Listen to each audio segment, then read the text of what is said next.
So mga katwinks, ganito lang diskarte nagtanim ng kape. Ito, yun di ba? So ito yung mga style or technique dito sa bundok sa pagtanim ng kape, kasi mas maganda sana kung naka-prepare na yung lupa ba, yung butas. Pero dito kasi ang kwan dito is mataba na yung lupa dito, kasi nandito yun sa kwan, nandito sa itaas ng bundok. Ayan so ang daanan doon pa, so ang taas.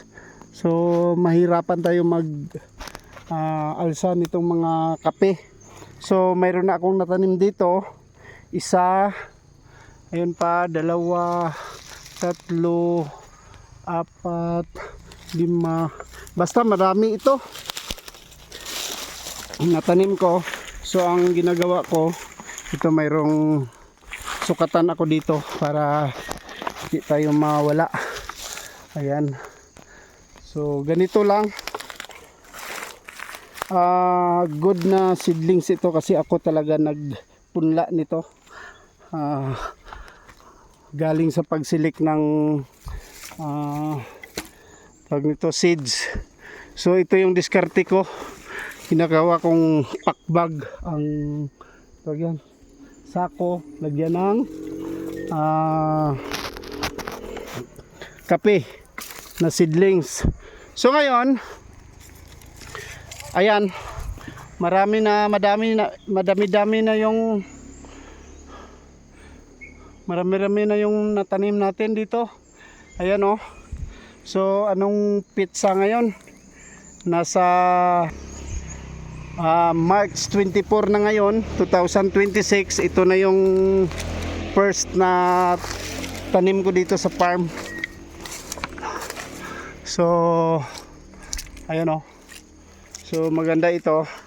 So after actually ang kape is, pag maganda yung pag-alaga, nasa 18 months harvest na po.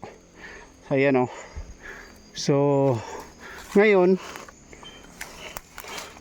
pag harvest, magbunga na yan. So pero nasa 2 years talaga, 18 months to 2 taon talaga yung kwan dito, diskarte sa kape. So ito yung sukatan ko, ito yung ginagamit kong pangsukat. Ayan so galing dito hanggang dyan. So dito magtanim muna ako dito, lagyan ko ng isa. Ayan dito tayo, kasi maganda yung nakaplastar ba dito. Magbutas tayo dito ng isa. Ayan lagay natin dyan. Ayan, so siguro plaster ko muna. So ayan, butasan natin dito. So bali 3x3 tong sukat na taniman natin ng kape, kwadrado, 3x3. Ang purpose niyan is para paglaki niya, yung makaginhawa siya ng maganda, hindi masyado masikip. Kasi pag lumaki ang kape, tendency kasi kapag 2x3 mahina, naobserbaran ko. So mas maganda 3x3, and then 3 sanga lang yung ilagay natin.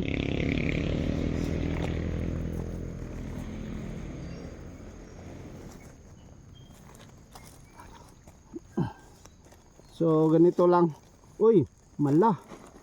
Uy, kailangan diligan. Madiligan ito mamaya. Diligan natin ito mamaya. Ayan.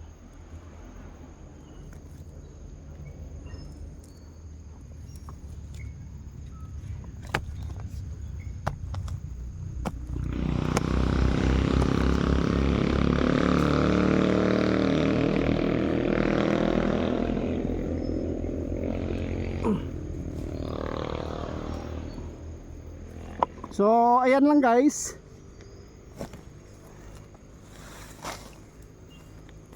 Lagay natin tong armas. Armas natin.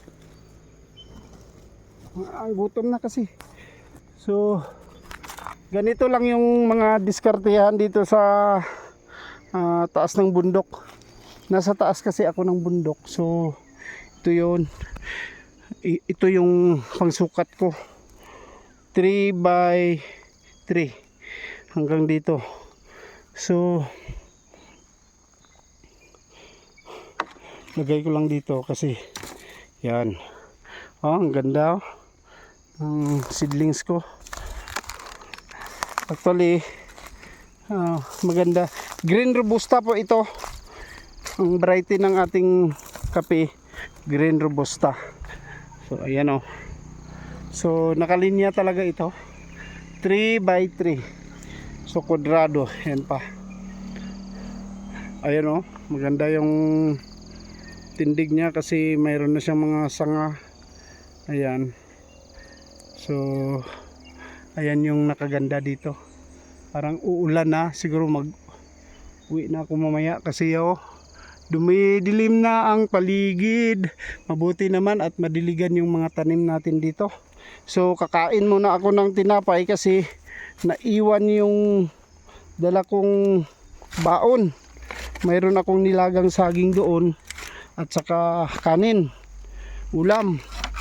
Kaso naiwan ko pagkuha ko ng seedlings. Ayun, opya! Tumba talaga tayo guys.